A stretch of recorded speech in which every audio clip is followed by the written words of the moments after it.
السلام علیکم دوستوں، کیسے ہیں آپ سب؟ امید کرتا ہوں خیریت سے ہوں گے اور جہاں بھی ہوں گے خوش ہوں گے۔ خدا سے دعا ہے کہ وہ آپ سب کو ہمیشہ خوش رکھے۔ کہانی آج کی بہت ہی خوفناک ہے، تو جلدی سے لائٹس آف کر لیں، آیت الکرسی کا احسار باندھ لیں، وقت کو ضائع کیے بغیر بڑھتے ہیں کہانی کی طرف۔ رات کے 2 بج رہے تھے اور پورا شہر خاموشی میں ڈوبا ہوا تھا۔ زبیر اپنے دوست وقاص اور ندیم کے ساتھ شہر کے ایک پرانے مکان کے باہر کھڑا ہوا تھا۔ مکان کئی سالوں سے خالی پڑا تھا اور مشہور تھا کہ یہاں عجیب و غریب واقعات پیش آتے ہیں۔ لوگوں کا کہنا تھا کہ جو بھی یہاں رات گزارتا ہے وہ یا تو واپس نہیں آتا یا پھر پاگل ہو جاتا ہے۔ وقاص نے کانپتی آواز میں کہا، کیا تم لوگ واقعی اندر جانا چاہتے ہو؟ مجھے تو یہ جگہ دیکھ کر ہی خوف محسوس ہو رہا ہے۔ ندیم نے ہنستے ہوئے کہا، ڈرپوک مت بنو، یہ صرف کہانیاں ہیں، ہمیں کچھ نہیں ہوگا۔ زبیر نے بھی ہنستے ہوئے کہا، ہاں یار، آج پتہ چل جائے گا کہ ان کہانیوں میں کتنی سچائی ہے۔ تینوں دوستوں نے ہمت کر کے مکان کا زنگ آلود دروازہ کھولا اور اندر داخل ہو گئے۔ اندر کا منظر انتہائی خوفناک تھا۔ پرانے فرنیچر جس پر مٹی کی موٹی تہ جمی ہوئی تھی، دیواروں پر عجیب و غریب نشانات تھے اور ہوا میں ایک عجیب سی بو پھیلی ہوئی تھی۔ زبیر نے ٹارچ کی روشنی آگے کرتے ہوئے کہا، چلو آگے بڑھتے ہیں، دیکھتے ہیں کہ یہاں کیا راز چھپا ہے۔ وہ تینوں آہستہ آہستہ مکان کے اندرونی حصے کی طرف بڑھنے لگے۔ اچانک وقاص کو لگا کہ کسی نے اس کے کاندھے پر ہاتھ رکھا ہے۔ وہ فوراً جھٹ سے پیچھے مڑا، لیکن وہاں کوئی نہیں تھا۔ وقاص نے گھبرا کر کہا، مجھے لگتا ہے کہ ہمیں یہاں سے واپس جانا چاہیے۔ زبیر نے اسے دھکا دے کر کہا، یہ صرف تمہارا وہم ہے، آگے بڑھو، کچھ نہیں ہوگا ہمیں۔ ندیم نے بھی وقاص کا مذاق اڑاتے ہوئے کہا، تم واقعی بہت ڈرپوک ہو یار، چلو چلتے ہیں، آگے دیکھتے ہیں کہ کیا ہے۔ چلتے چلتے وہ ایک بڑے ہال میں پہنچ گئے، جہاں ایک پرانی میز کے اوپر ایک چراغ رکھا ہوا تھا۔ ندیم نے مذاق کرتے ہوئے کہا، شاید یہ کوئی جادوئی چراغ ہے، لیکن جیسے ہی اس نے چراغ کو اٹھایا ایک زوردار چیخ کی آواز سنائی دی اور چراغ خود بخود اس کے ہاتھ سے چھوٹ کر گر گیا۔ تینوں خوفزدہ ہو کر ایک دوسرے کے قریب ہو گئے۔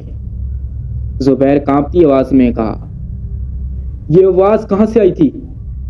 ندیم نے بھی پریشانی کے عالم میں کہا، مجھے نہیں معلوم، لیکن ہمیں جلدی سے یہاں سے نکلنا ہوگا۔ وہ تیزی سے واپس مڑنے لگے، لیکن اچانک دروازہ خود بخود بند ہو گیا۔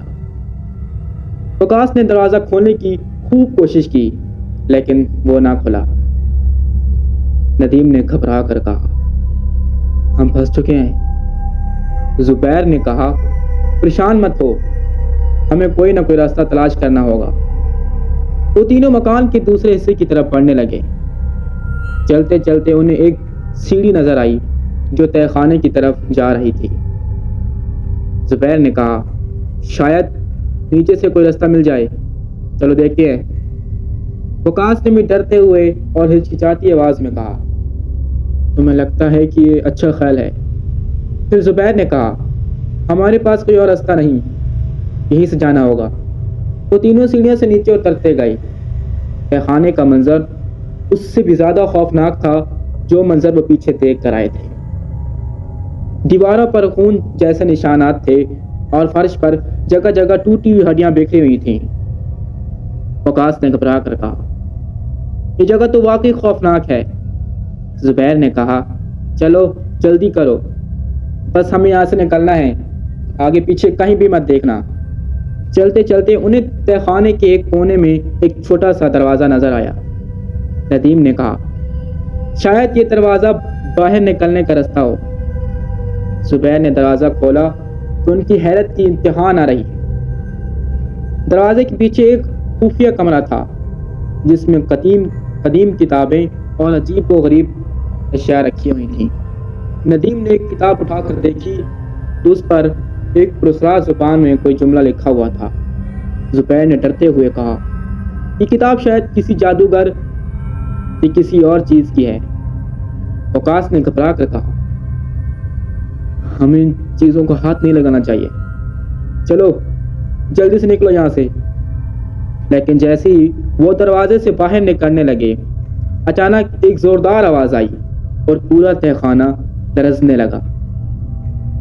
زبیر نے چیخ کر کہا، بھاگو! تینوں دوست تیزی سے سیڑھیاں چڑھ کر اوپر کی جانب بھاگنے لگے۔ انہوں نے دروازہ کھولنے کی کوشش کی اور اس بار ہوا یوں کہ دروازہ کھل گیا۔ وہ تیزی سے باہر نکل گئے۔ باہر نکل کر انہوں نے سکون کا سانس لیا۔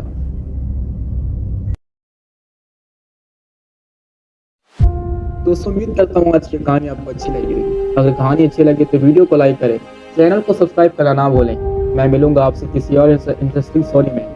مجھے دے اجازت، تب تک کے لیے اللہ حافظ۔